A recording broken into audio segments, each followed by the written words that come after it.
Hello, I'm Llewellyn King, the co-host of MECFS Alert, and I'm in Mountain View, California, talking to Dr. Andreas Kogelnik, who is the founder, the inspiration, and the director of the Open Medicine Institute, a new organization, very new, they haven't even got the furniture in the building yet, that is going to look at creating a global network of information on CFS, as well as practicing medicine for CFS sufferers. The doctor, I believe you already have some patients, quite a lot. Like, how many patients do you have? We're closing in on about 1,000 active patients. 1,000 patients, but the other part of your work is this informational network between all the clinics so that you're not treading the same ground, replicating. Is that correct? That's right.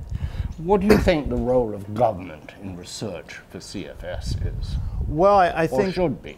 I think it would be wonderful if government took a central role in terms of funding efforts and investigating CFS as a one disease or even as several diseases.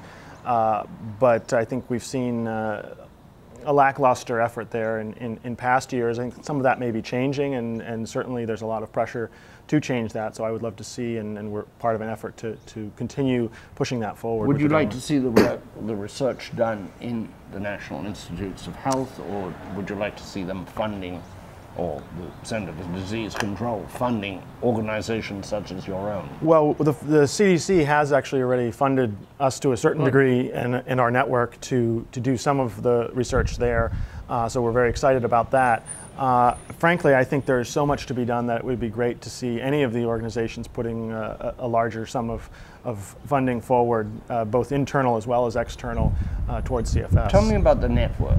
I understand that what you're going to do is to try to get, as well as learning what other doctors are doing and what the clinics are doing, but direct input from patients, how they're feeling, what their blood pressure is, how their day is. How's that going to work? That's right. So one of the key strategies that we've adopted is providing an infrastructure, both a biotechnology infrastructure as well as an information technology infrastructure. So computers in the hands of the physicians who are seeing these patients, but also reaching out via the web and other mobile devices to patients directly and allowing them to input their own data that we can then view in summary for research purposes, as well as involve them in clinical trials. So we have direct devices that lay in the hands of patients, or they can come in via the web and give us information that way. But would they have to report regularly? These are very sick people, some of them. They're not always in good shape to get up and go to a computer or one of the strengths of what we're doing is some kind of regular assessment, but certainly we want to involve as many people as we can. So for specific protocols, we'll require every 3-month evaluation or whatever the protocol calls for. We're also building a registry where any patient can come in and just let us know that they exist and let us know a little bit about their symptoms and severity of disease. That would seem to be very important. I get a lot of emails since I've been writing about and broadcasting about CFS from very sad people who don't know where to turn. My sort of example of this is a woman in West Virginia who says, what can I do? There is no doctor here who will help me. There is no support group. And people like that, you could at least provide some support. That's right. And information. That's right. And we hear that so often. It's really terrible in terms of the number of patients that are out there that are suffering, that have nowhere to turn.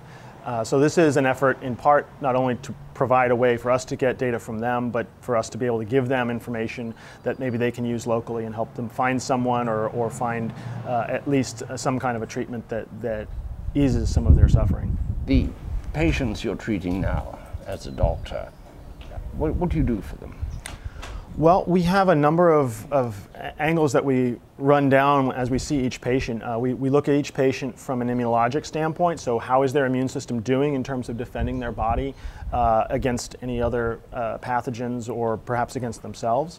And then we look at other components in terms of viral activity, presence of various viruses and so forth. And then we look symptomatically at are there specific things we can do, like helping them with sleep, helping them with GI difficulties and so forth. So we take a multifaceted approach and sort of a multi-system approach. What sort of therapies are helping people? You can't cure them, you can't really alleviate their symptoms, but what therapies are helping them? Well, taking off on some of the things we did up at Stanford before I left there 2 years ago, some of the antivirals have shown actually tremendous results in patients. We're looking at Rituxan with the Norwegians as a therapy that has actually been quite effective so far, but needs to be proven in a larger audience population.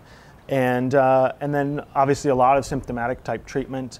One of the big things we're after is validating some of the things that have been proposed to date and making sure that they are truly effective and that patients aren't back to the same place 6 months later after they've gotten some expensive treatment.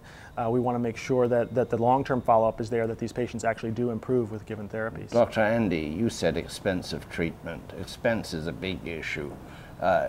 Is there any kind of financial help at the clinic for patients, or can you direct them to financial assistance if they don't have insurance, etc.?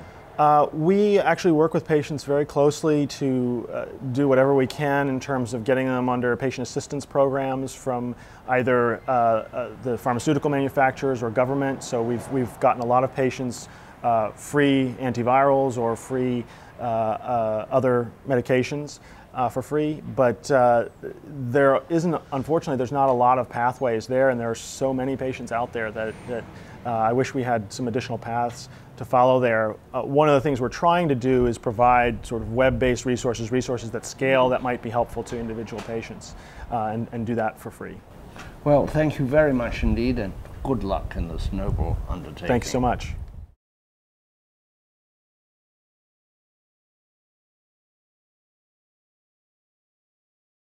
If you would like to sponsor MECFS Alert, please contact us at mecfsalert@gmail.com. Help us to help you.